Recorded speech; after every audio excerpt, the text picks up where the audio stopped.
one running back, one wide receiver, and one tight end sleeper for fantasy football in week 4. We've seen a flash of upside out of Nick Chubb in week 2, 72 scrimmage yards and a rushing touchdown, 15.2 fantasy points. Battle of the 0-3 teams, Texans versus Titans in week 4. Tennessee has allowed the third most fantasy points per game to running backs, the third most rushing yards per game, and the third most total points scored this season. While Chubb might split some time with rookie Woody Marks, I think this is a positive game script, a positive matchup, and he finds the end zone. Darnell Mooney has finished with 10-plus yards per catch in each of his last 2 games, and the 11 targets last week was a very positive sign, even though he wasn't super productive.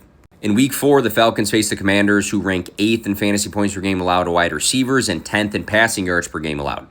I think he has flex upside, especially seeing last season he almost had 1,000 yards, and just last week he earned 11 targets. In week 1, Brenton Strange caught all 4 of his targets for 59 receiving yards. That's 14.8 yards per catch.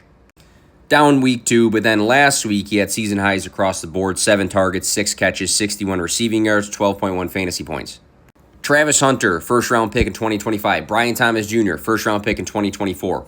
Strange leads the team in receiving yards.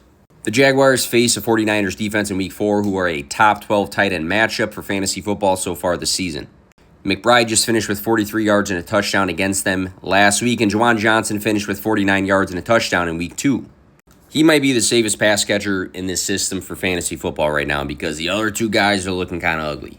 So Nick Chubb, Darnell Mooney, Brenton Strange, fantasy football sleepers for week 4.